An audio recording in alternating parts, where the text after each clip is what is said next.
in Stratcom, as we've talked about over the last few panels and days, it has an opportunity to really bring together not only the different disciplines, but also different stakeholders together to see how we can come together to address all of the crises that are coming forward.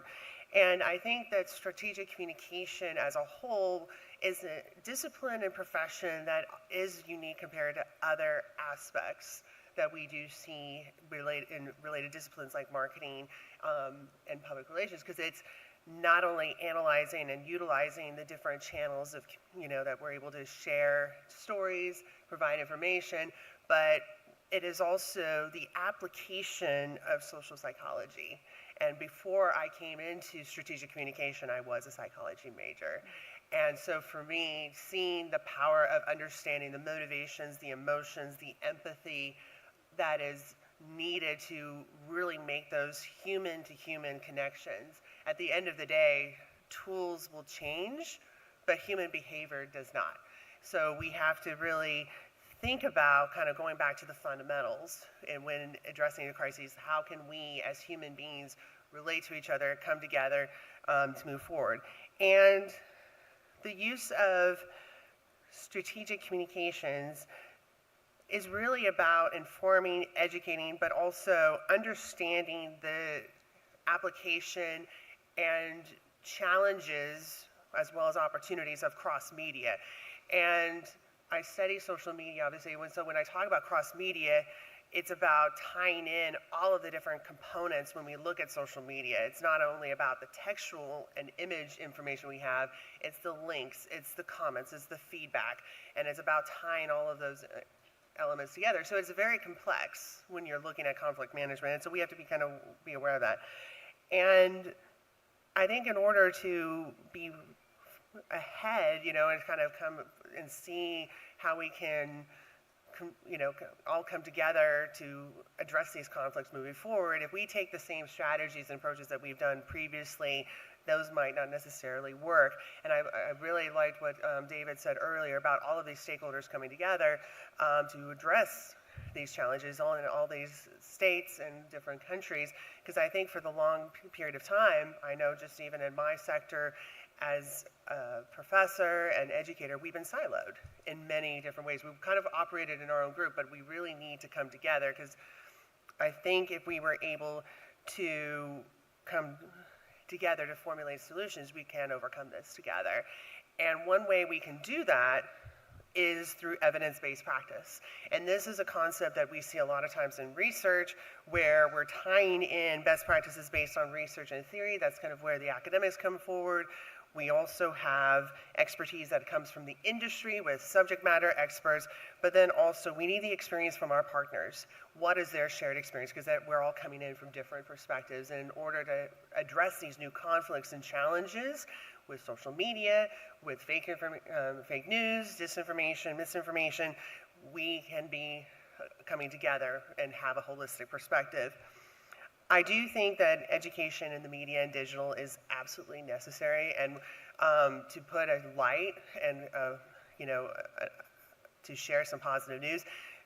There's a lot of educators around the world that I know that are really very invested in media literacy, because they do see that this is a growing issue that needs to be addressed in the future generation, and so they're seeing kind of the impacts that we have from a global standpoint related to the need for digital and social media literacy.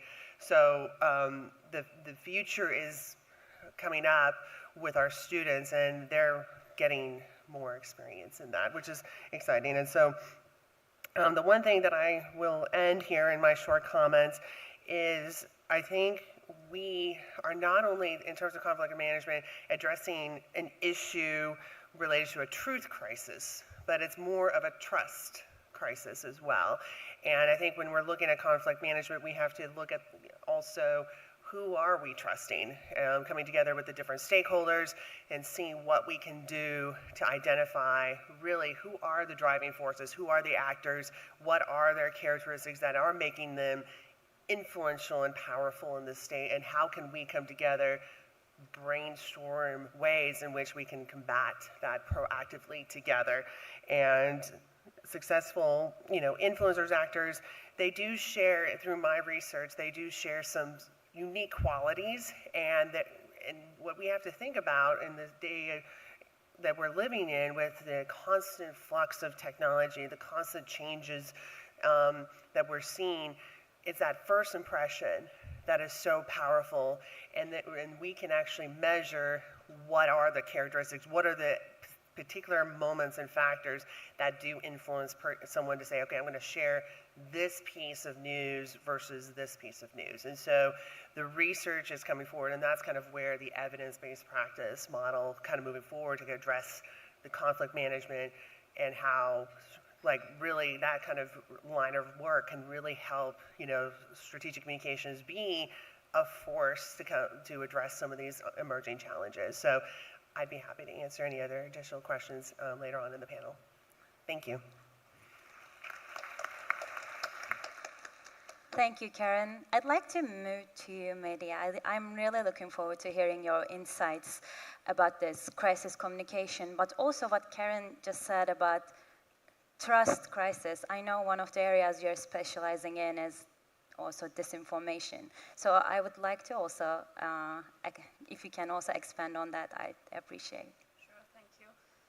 So good afternoon, everyone, once again, and thank you for kindly inviting us here. I would like to express our gratitude on behalf of the Head of Strategic Communication Department of the Administration of the Government of Georgia. Participating in such kind of events is always important for us. It enables us to share our experience and at the same time familiarize ourselves with international practice.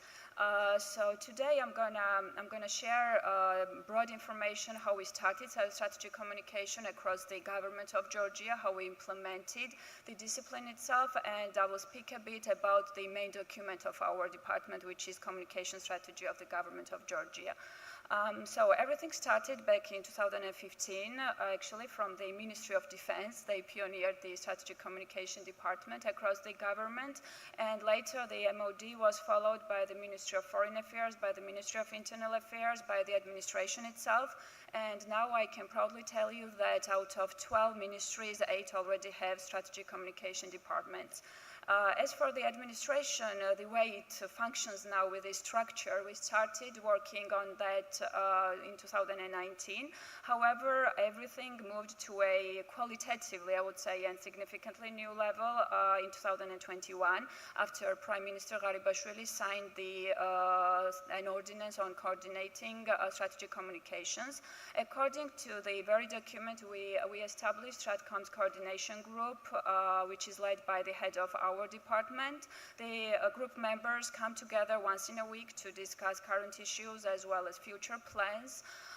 Therefore, I would like to mention that we have great cooperations with two our main partners, UK Cabinet Office and the Embassy of United States in Georgia, and actually the head of the organization throughout this project is somewhere here in the hall, and I would like to thank her as well for the huge effort that they have been doing for us. We prolonged the US project last year for 2 more years, and this year we prolonged our cooperation with UK Cabinet Office for 2 years, 2 years and a half actually. And therefore the leadership of Strategic Communication Initiative of Sustainable NATO Georgia Package is under our department as well. We have set 10 main objectives in 2021, which should be fulfilled in 2021 and 2024 years.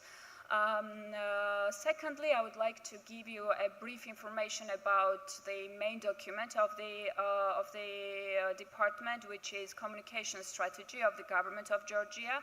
We were brave enough, I would say, to start working on that because this is the first document of this kind. There were some challenges, of course. It is not so easy to collect all the strategic communication information from the ministries in one document, but with the help of our international partners and with the use of our local expertise and experience, we are on the right track, I believe, and the document with the annual action plan will be approved next year. And last but not least, and this is one of the main topics of our summit as well, disinformation. So one of the main challenges of 21st century, I would say, and we have mentioned this word several times yesterday and today as well. In 21st century, disinformation has no boundaries, and it concerns to each and every society, and this is our civil service people's and civil sector's duty as well to build the resilience of our societies together. So in that sense, I would say that since 2021, our department, together with our line ministries, is involved in global disinformation sharing platform. This is GCIQ platform established by the US State Department and the UK Cabinet Office. Mainly, we share main disinformation narratives with each other. 22 countries, approximately 22 countries are present on that platform, and the main task of that platform is to share main disinformation narratives with each other and to have main disinformation trends, the taste of main disinformation trends, and this is something very important, especially for us representing the region where we live now. So I believe this is pretty much everything what I wanted to share with you. Thank you once again for hosting us. We have heard so much about Turkish hospitality, but what we have seen here even exceeded our expectations, and wish you the rest of the day. I would like you to enjoy the rest of the conference. Thank you. Thank you, and I'm glad you're enjoying your time here. And Sami, Hamdi, I'd like to continue with you. We just mentioned about disinformation, and media says it has no boundaries anymore, and also we're talking about crisis communication and conflict resolution resolving conflict using tools of strategic communication. If you can, I would like you to address also the challenges ensuring all this while resolving the conflicts. Thank you very much, Kubra. Thank you to the organizers for putting on an excellent panel. Thank you to the Director of Communications. Thank you to Ali Özkan as well, who's been an excellent liaison officer. And I haven't mentioned him just because I want an invitation next year, inshallah, to this event again as well. But the point here is that when we're talking about communications and strategic communications, I think the reality is first and foremost to appreciate that politics in its essence is the science of human relations. It's the science of our interactions between each other. The way we interact with each other on a personal level is the same as nations interact with one another. The difference is that the stakes are higher. The same way that we feel anger, the same way we feel happiness, the same way we feel sadness, the same way we feel fear, nations have exactly the same emotions, but manifest them in very different ways and in ways that affect all of us together. And one of the reasons that I mentioned is that communications in its very essence is about changing people's minds by communicating with their minds and with their hearts. It's about playing with emotions, it's about mobilizing emotions, creating a sort of feeling or an environment in which conflict resolution can take place, in which reconciliation can take place, or at least a mediation process can take place. And this can be via a media article by Abdul Khaliq Abdullah, and a prominent UAE commentator who told the Financial Times before the Turkey-UAE reconciliation that in the region both parties are tired and it's time to come together to sit down. It could be an article in TRT World in which an analyst states that the time has come for us to work with the UAE because there are great economic opportunities. The good word suddenly causes a sort of momentum in these capitals that says, you know what, did you read that article by that person? Let's sound out whether there is a process for mediation or not. And the reason I mention that is that when you look at it from a human perspective, then it becomes abundantly clear why we continue to have conflicts.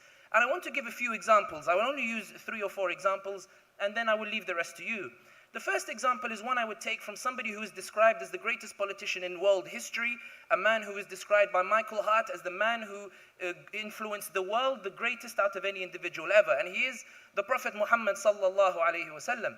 The Prophet Muhammad took his forces to Mecca after 13 years of conflict and was about to enter Mecca. Before he enters Mecca, he issues a communication protocol. He declares that anybody who stays in their home will be safe, and anybody in the home of Abu Sufyan, the leader of the enemy, will be safe. In this communication protocol, with this issue, Muhammad sallallahu alayhi wasallam declared that I am not coming to subjugate you, I am not coming to destroy your dignity, I am coming to reconcile and uphold and preserve your dignity. Abu Sufyan understood the message and told his forces to stand down, and Mecca continues to this day to be the center of Muhammad's philosophy. Some people may appreciate that this example is 1400 years ago, but let me give you an example when narratives don't coincide, a modern narrative. Tunisia, where I hail from, Sidi Bouzid, my hometown, the town that launched the Arab Spring, where Mohammed Bouazizi from the village next to me burnt himself to ignite one of the greatest movements that have taken place in modern times. In Tunisia, the media or the international community or our narrative on Tunisia was, this is fantastic. A people have toppled an authoritarian regime. This is romantic. This is a revolution. In 2014, I went to Qayrawaan. Qayrawaan is a city, an old Islamic capital. It's a run-down city. It's not well looked after. I went to a cafe during the election period to try to convince people to register to vote and to go and actually make the change, to manifest their right to a democratic transition.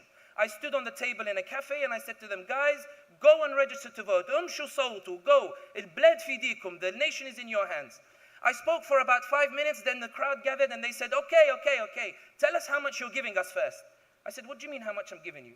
They said, candidate A came this morning and gave everybody 30 dinars. Did he come? Did he not? They said he did.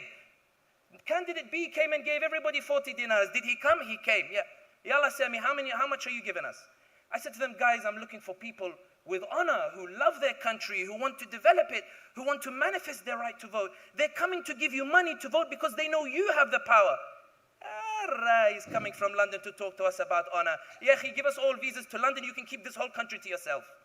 The point being is that this narrative was the complete opposite of what the media and what the international community was saying. We were hailing the Tunisians for an amazing Arab Spring, while the people were saying, I want to leave this country and never go back. There were memes on social media showing the departure gates of Carthage airport, in which it has the verse from the Quran, which says, Allahumma kharajna minha fa in udna fa inna zalimun. Allah, take us out of this country, and if we ever return, then truly we are an evil people. In other words, I don't want to be here. So when this last year in 2021, the constitution is suspended, the parliament is suspended, the country is now ruled by decree, there is a unilaterally written constitution, the opposition can't get people on the streets. You go to Tunisia and say, go and protect your democratic transition. They tell you, what did these 10 years democratic transition give me? You're talking to me as if it's something amazing. I saw nothing of it. This disaster could have been averted if we'd appreciated the narratives on the ground, but we didn't, because we wanted to impose a narrative. We wanted to go top down and say, this is how you should feel, this is how you should think, and the absence of the understanding or the synergies between the narratives resulted in the crisis that we have today. And now I go to the Ukraine example, the third example. Now the Ukraine example, let's remember that when Biden asked the world to stand with Europe, to stand with Ukraine against Russia, there were many abstentions in the United Nations. There were many in the United Nations who said that we're not going to go along with the US with this. This is a fight between Europeans. It has nothing to do with us. When America lashed out and said, how dare you do this, implying there can only be one right narrative, the reality is that the American narrative was one in which we need to protect this global order. If you go to Sidi Bouzid and you tell them protect this global order, he tells you, what global order am I protecting? One that leaves me in unemployment, one that leaves me in poverty, one that leaves me in dictatorship, one that leaves me living in a hut that I can't even fix the roof. What global order are you telling me that I should sacrifice in order to protect? And the Americans said, how dare you say this? We will threaten sanctions. How dare you not stand with us on this? The Russians came out with their narrative, saying NATO is getting closer and they are building military bases. Whether it's true or not is irrelevant. What is relevant is that there is no bridge between these narratives, but even if there is no bridge, there is no understanding of these narratives. I'll almost wrap up on this one.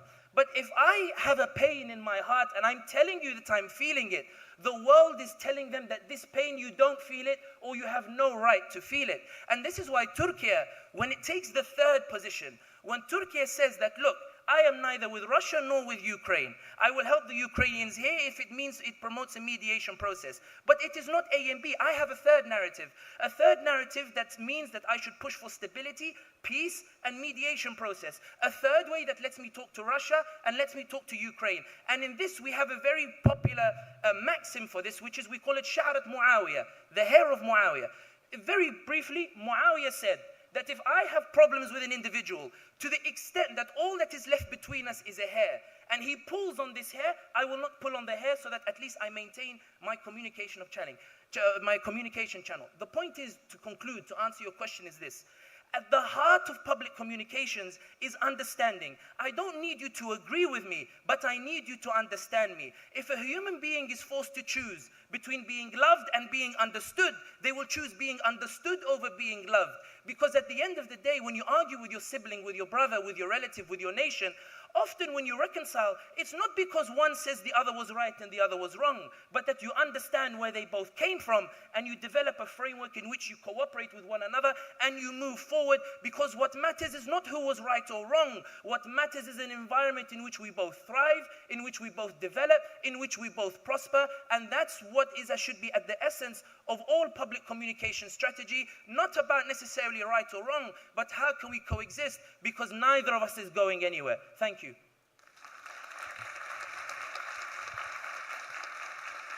Thank you. Actually, thank you. I wanted to ask you, like, you mentioned a narrative being imposed as a problem. How do you think this should be avoided? Like, what should leaders or decision makers do to avoid imposing their narrative? Everybody likes to tell their story. Sometimes my friends joke, they say, Sammy, you love to talk about yourself sometimes. You know, it's nice. Everybody likes it, you know. There's a famous Arab poet who says, A'udhu billahi min kalimat ana. I seek protection from the word I. You know, it's natural. It's a human inclination, and it's the same with nation states. Yeah. What the Tunisia example serves to demonstrate is that no matter what you impose top down, if the people do not buy into your narrative, it fails. In Tunisia today, everybody is shouting democratic process, and the Tunisians are turning their back on this argument. It's a tragedy that we're seeing, because top-down narratives don't work. The narratives that work are the ones that engage in civil connections, interlocutors, intermediaries, working with civil society, going to them and saying, okay, listen, I might not understand, but tell me, I don't agree with you, but maybe we can come to an agreement on the messaging. Maybe we can agree on something here. The point here being is that when narratives are taking place, this world is beautiful because of its diversity. Multiple narratives existing is not a bad thing. This is why it is the understanding that is relevant. But the point here is this: when we talk about top-down narratives, how the media pushes one-side narrative, eventually what you get an environment of repression, and you get an angry people, a despairing people who no longer believe in the identity that you are trying to push. And how that manifests is clearly in that in football tournaments. The reason why I struggle sometimes when Arab teams play in the World Cup, like Algeria or Tunisia, where I am from, I won't talk about anybody else, is that Algeria, you will sit in a cafe with an Algerian, and his dream is to go to Europe. He will tell you, I'm ready to leave this country. Tunisia will tell you, I'm ready to leave this country. And in that football euphoria, here's a better example. In 2018, I'll finish on this example. I apologize, ladies. No, but I'll finish on this example.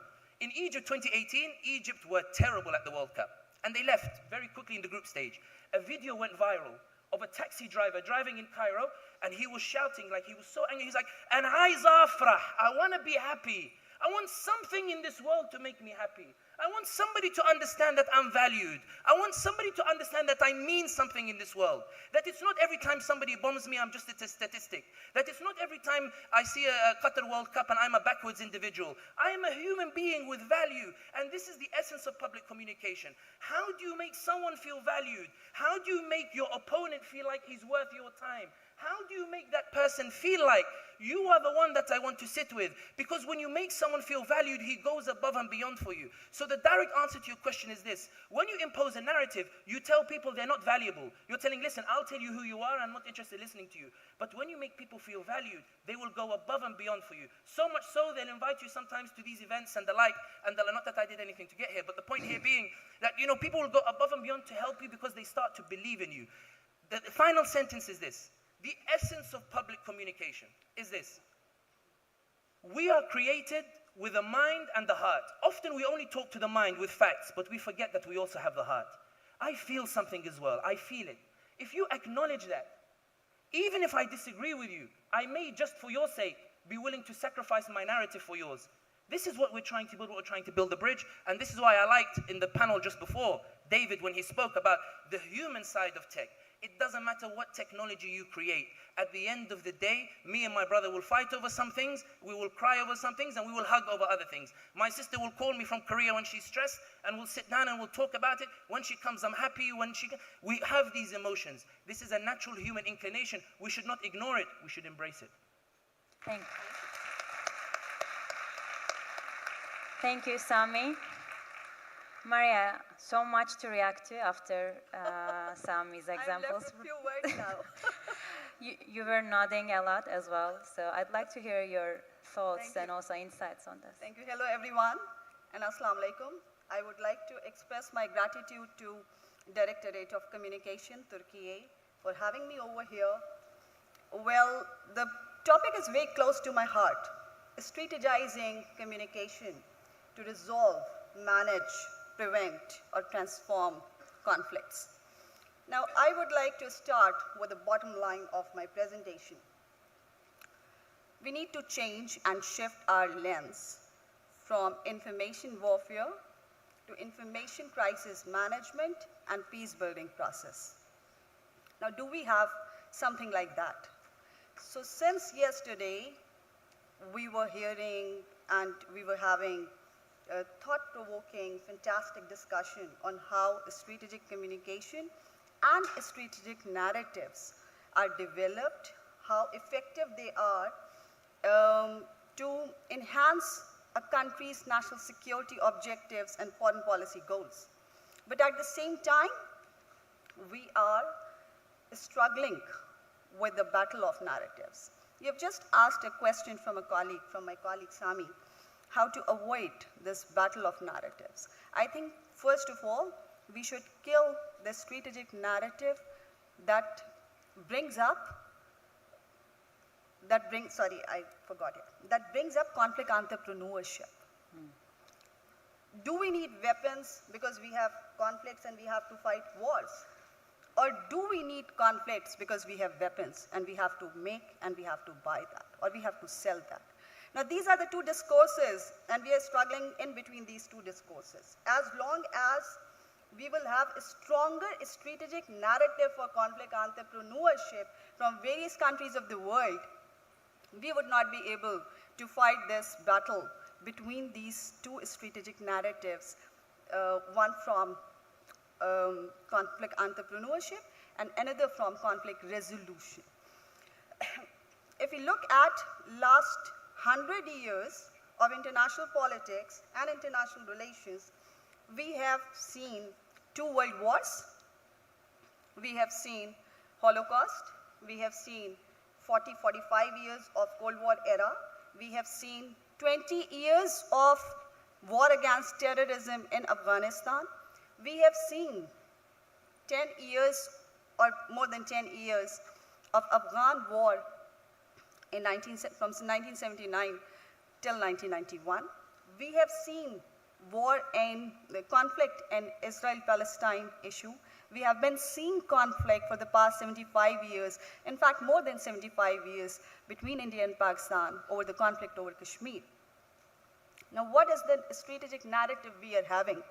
That it is necessitated to continue with the conflict, to normalize various forms of violences, including structural violence, cultural violence, direct violence. So do we have something which is countering to a war narrative or a conflict narrative? So last night, I was trying to figure out, do we have something like that? A comparatively powerful, competitive, strategic narrative that developed the approach of conflict resolution and peace-building procedures. Unfortunately, I didn't find as stronger as conflict entrepreneurship strategic narrative is there, because countries justify the rationale to be in the warfare. Countries justify to prolong the conflict in certain conflict zone. There have been hundreds of UN resolutions related to Kashmir conflict, related to Palestine-Israel, related to various other conflicts, but none of them resolve these conflicts. We did not have a good conflict resolution strategic narrative to prevent Russia and Ukraine war. We did not have enough and sufficient strategic narrative for crisis management in Kashmir conflict. Since August 5th, 2019, there has been continuous structural violence happening in Indian side of Kashmir, and India frames it as part of conflict resolution by revoking the semi-autonomous status of Kashmir and integrating it within Indian Union as 2 units. Now, nowhere in the world a conflict is resolved by revoking its semi-autonomous status and stationing more and more army, putting that state into curfew for more than 1 year, and keeping the political leaders in illegal detention. These are not conflict resolution strategies. These are conflict escalating strategies. But the narrative is very different. So my point is that there are two approaches that I'm proposing. Number one is I have taken it from the discourse of strategic communication. There are 3 types of narratives: issue narrative, identity narrative, and international system narrative. We have to transform it with the vision, with the spirit of peace-building approaches. Now, what is that? So, issue narrative tells us that we have to focus on conflict, why it happened, and why it is justified to continue with it. We need to change this one issue narrative dynamic by putting this one question: why can't we resolve it? Why don't we resolve it? It is taking human lives. It is putting us into vulnerability. It is bringing devastation and disaster for human community, global human community. So why can't we resolve it? That has to be issue narrative under the prism of conflict resolution approach. Number 2, identity narrative. Yesterday, my colleague from Pakistan, Fahad Hussain Sahib, gave a very good explanation of otherization of the news, that your truth is not better than my truth.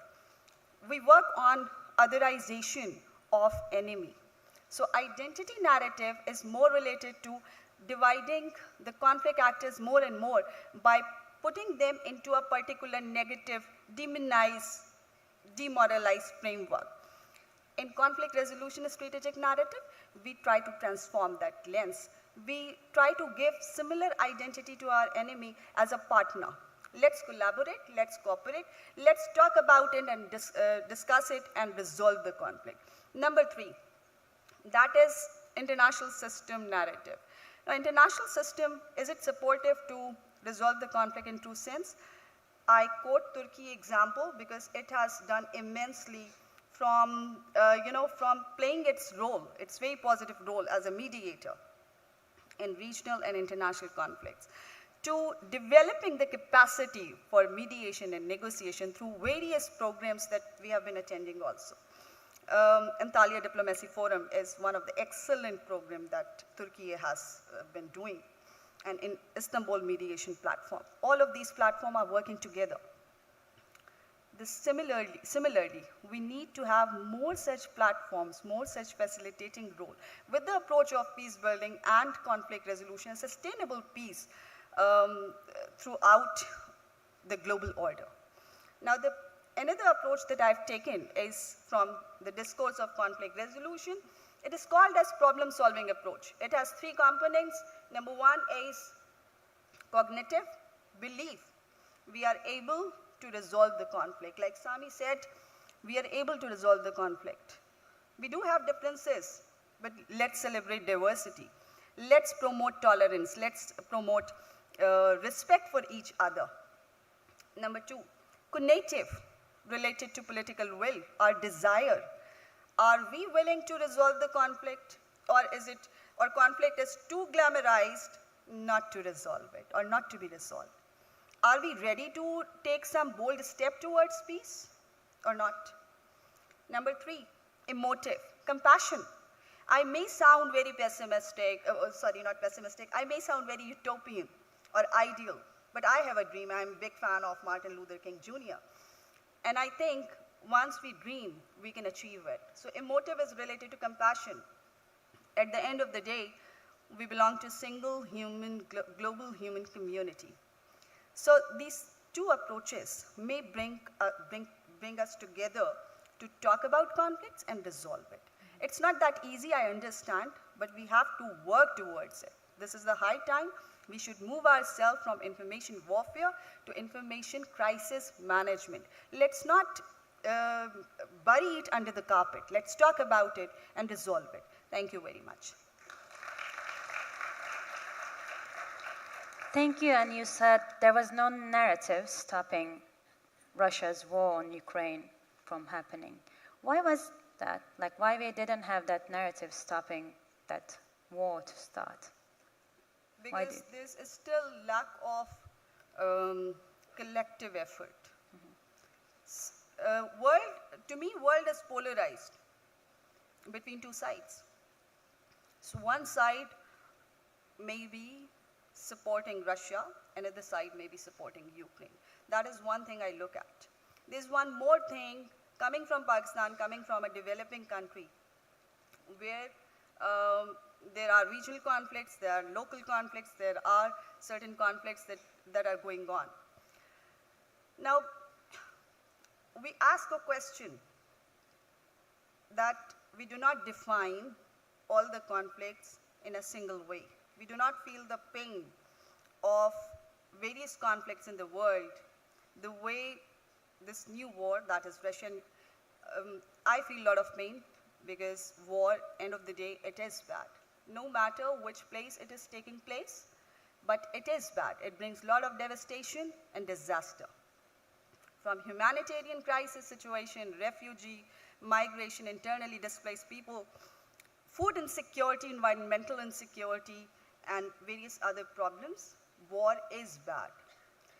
But there are countries, there are conflict zones which feel very discriminated, that they have been in conflict for the past. They have been seeing violence for the past so many years, and nobody talks about it. So that is also one reason that we see polarized world. Why that narrative, a strategic narrative towards peace building with regard to Russia and Ukraine could not win, because we need to make more effort to make them realize that war is bad. Sanctions are there, international community is talking about it, but they are not sufficient efforts. We need to be collective. We need to have collective resolve to stop countries to move towards conflict or escalate it. All right, so Sami and Maria both emphasized the importance of human angle. And Karen, you also mentioned at the end of the day, while establishing these communication channels, we shouldn't be forgetting we are all human beings. Mm-hmm. Can you please expand on that a little bit more, please? Yeah, absolutely.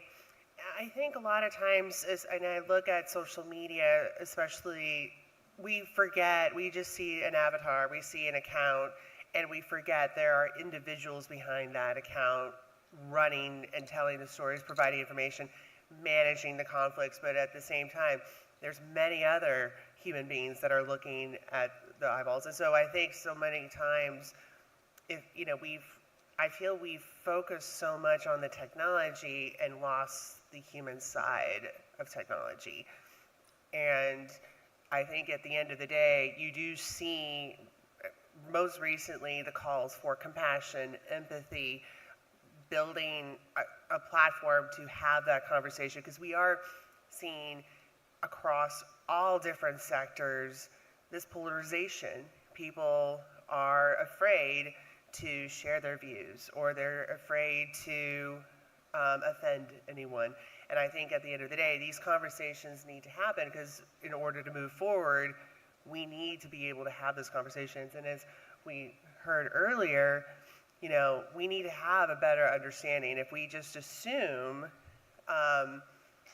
that's, like there could be no solution available, we're already losing the battle. But if we can come in with an open mind saying, here's my perspective, what's yours, where do we go forward, in this process? And I think if we're able to bring that, again, those human qualities and come to the table as nations, as parties, stakeholders, with a concerted effort and, to be able to have that conversation. I think that's important because as human beings, conversations, dialogue is important, but I think what really is powerful is the actions that are taken, because those are the ways in which we move forward.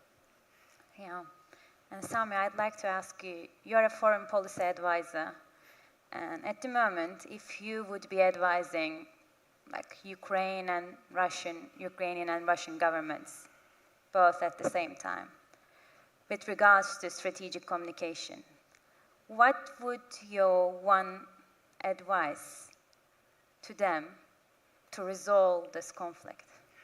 I think first and foremost, when it comes to Russia and Ukraine, I think that there is a lack of appreciation, particularly in Moscow and amongst the Russian side, about how Ukrainians view the history of the Soviet Union. The reason I mention that is that while Moscow might see the Soviet Union as a nostalgic entity, there is a lack of appreciation, perhaps sometimes in Moscow, that the other states that are part of the Soviet Union have a very dark version of what the Soviet Union represented. And I think that this bridge was never made in terms of them actually listening to each other as to why many of these nations were even trying to get to NATO in the first place. You don't go to NATO unless you feel like there is something, that there is a reason you want to get close to them. And I think that perhaps the Russian side never entertained the discussion or the relevance of actually trying to hear why Ukrainians don't necessarily want to be part of them. Equally, the Ukrainians never really appreciated that if you're sitting in Moscow and you open a map and there is a NATO military base established in Europe and it gets closer and closer and closer and closer, I'm not saying Russia is justified. I'm saying that if you are sitting in Moscow and you're watching it, you would feel at least even a little bit perturbed. You will feel a little bit, there is something going on over here. The thing is, what I believe with Ukraine and Russia is that the fears on both sides escalated so much with no communication, and now we have war. This is why strategic communication is such a relevant topic. I'm not saying the war could have been averted, but certainly with the wars that we're seeing here today are the result of a lack of effective communication, not just at state level, but at community level, at societal level, and the like.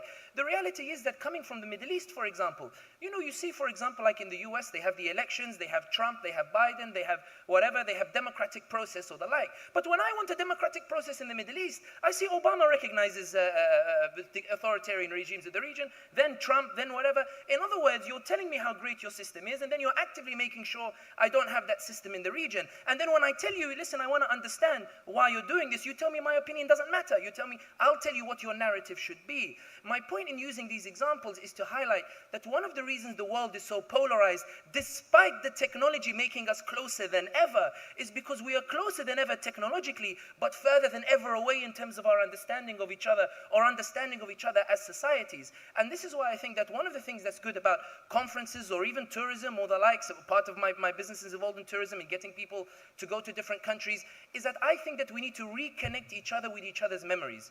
And I'll give you just end on this one anecdote. And I know anecdotes are bad form, and I know all I did give was anecdotes, but I hope you'll forgive me for it. I went to St. Petersburg, and my wife, she wears hijab, she wears the abaya, and she's very proud of it. We entered St. Petersburg, is he Saint or Peter the Great? Peter the Great's palace. And it's nice, it's European stuff or whatever. There is a picture on the top of ships sinking, a navy, and it's burning and it's falling down. So the tour guide looks up at it and she goes, this is my favorite picture. She looks at Sumaya up and down, and she looks up at the picture. So I asked her, what's this picture about? She said, it's the day we defeated the Ottomans.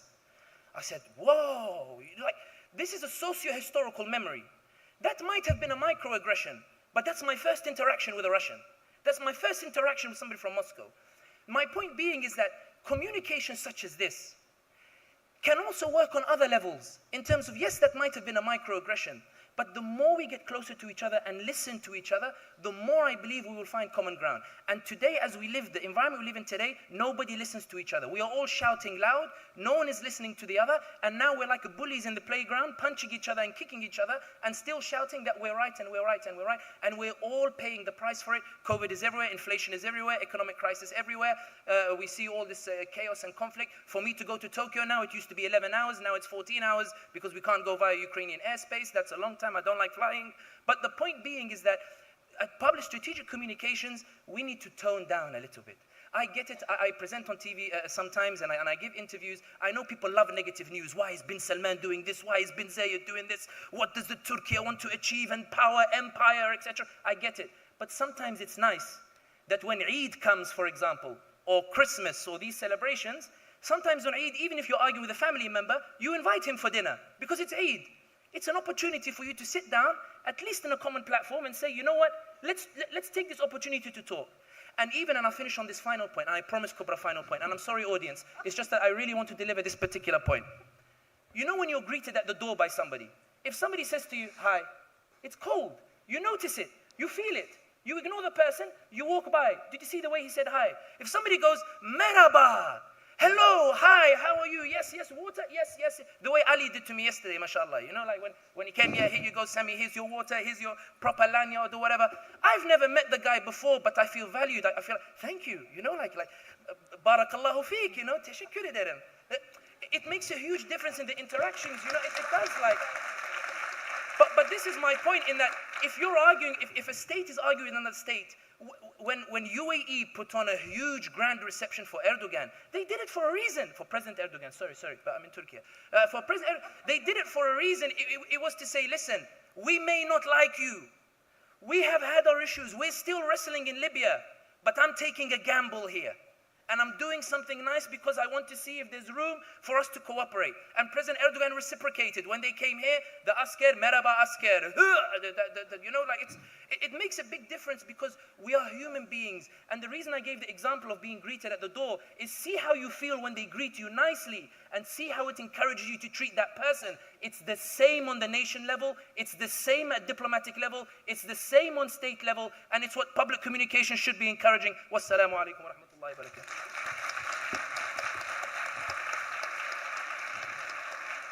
Thank you. Thank you, Sami. Maria, do you agree with him? I do agree with him. Non-violent communication matters a lot. And as a student of conflict resolution, we believe in that. The moment you look at a person with a humane expression and give him a smile, that is the moment that conflicts usually are resolved. I'm not saying that hardcore conflict can be resolved over a cup of tea or, you know, exchanging greetings. But I would like to quote one of my teachers, Betty Begombe. She was chief negotiator of Ugandan peace process. So she said, she was lecturing on the role of women in peace process as a negotiator or mediator. And she said that Joseph Kony from Lord Resistance Army, he would not come to the negotiating table. And she called him, my son, would you like to have a cup of tea? And he was engaged with this just one expression, which is a very normal expression coming from a woman, an elderly lady, that actually made him engage in negotiation for the next 3 or 4 years. This did not resolve the conflict, but at least it made a way. So I think the humane side of human beings, that is good mannerism, a little bit of peaceful way to talk about things, that matters. So I do agree with him. Thank you.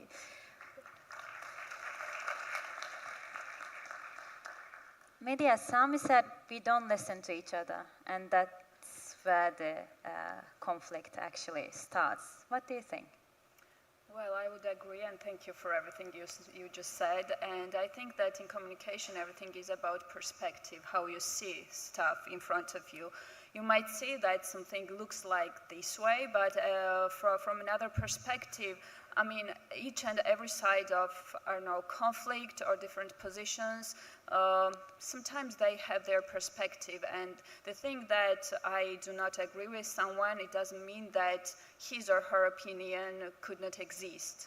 I mean, I have my perspective and my background, and some other people has their perspective and their background, and it's all about listening, I would agree. It doesn't mean that you understand and you agree in everything what someone says, but at least you should understand the perspective and the point of your, I don't know, rival, and not enemy maybe, but of someone who is sitting in front of you. So yes, thank you for everything you said. Thank you.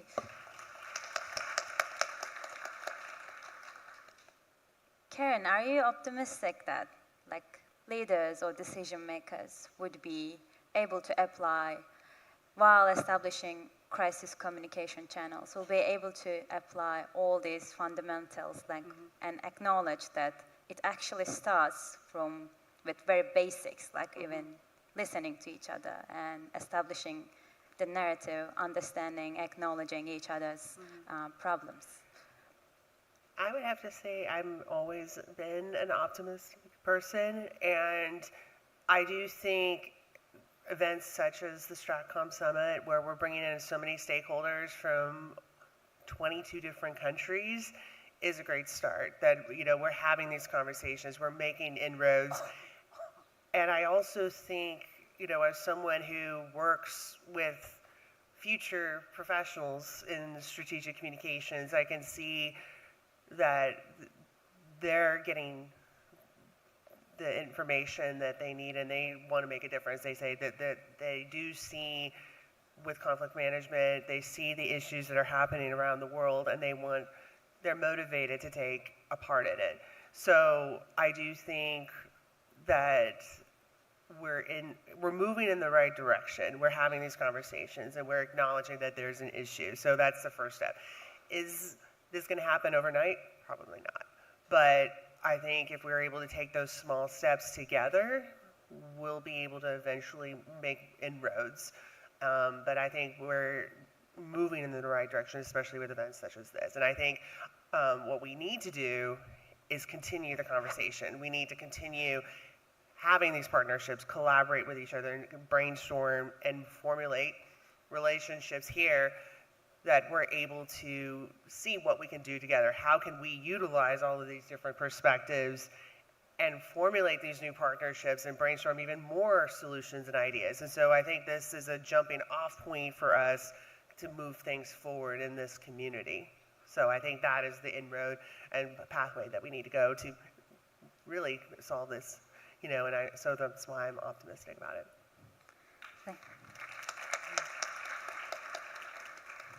Thank you, and I really would like to conclude on this very note, being optimistic. If all the panelists also agree on that, I hope you're all optimistic, including you, sir. Are you optimistic?